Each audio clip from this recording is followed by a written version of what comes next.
So, for example, is if I'm standing up here and I take out my trusty gun and I shoot her, I want you to know that I take up time and space, the gun takes up time and space, she takes up time and space, this event takes up time and space.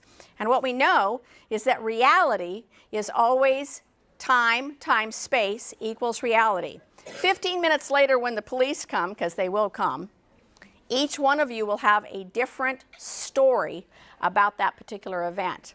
You'll think about, again, how tall I am, my voice inflection. You'll decide if I'm white or not white. You'll make all kinds of judgments about the way that I speak, about the way that I'm dressed, about the way that I'm up here on stage. You'll decide if I am rich, poor, all of that you'll make a decision about. And that's because as human beings, we've been trained since birth to make meaning out of everything. And we do that because of our fight and flight response.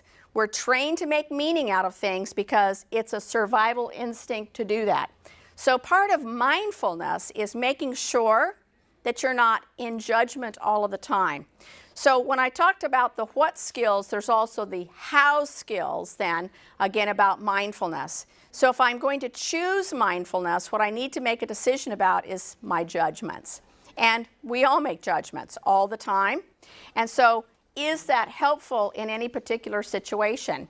If somebody walks in front of my booth and I'm looking at their clothes or their hair or the way they walk or the way they talk, I have to make a decision if I want to be in that judgmental space or not. If I don't want to be in that judgmental space, I get to a fork in the road in my thinking and I choose to think something differently.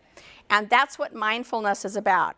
If you don't understand mindfulness, we can talk about alpha, theta, brain waves, and doing trance work, and hypnosis and meditation and all those things. But if you don't understand that you have the ability to control your own thinking, none of those things matter. Absolutely none of those things matter. Because your ability to control your own thinking is basically the one thing that you get to do. We always say it's die and pay taxes. It may be some of that too, but the main thing is that you actually get to be able to control your own thinking. When you control your own thinking, you're then able to make choices in your skill level to raise your threshold to tolerate distress. Now, again, I've been through some pretty stressful things in my life in regards to my health and my marriage and my children, just like everybody else on the planet. And I want you to know as of last year, 800,000 people committed suicide. It's a big number. 800,000 people. And they do that, those acts are acts of desperation by people who are unable to tolerate their distress any longer.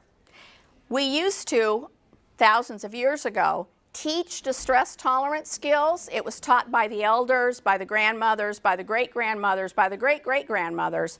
Again, simple things that the Buddhists tell us, like chop wood, carry water. It's a simple thing.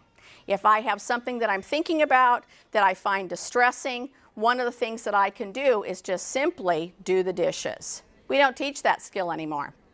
What we do teach is people how to get on social media and to tell all their friends and their family how bad it is and how awful it is and how terrible it is. And those things then, again, are not skill building, and they don't raise your tolerance in regards to the stressful situation that you're going through at that time.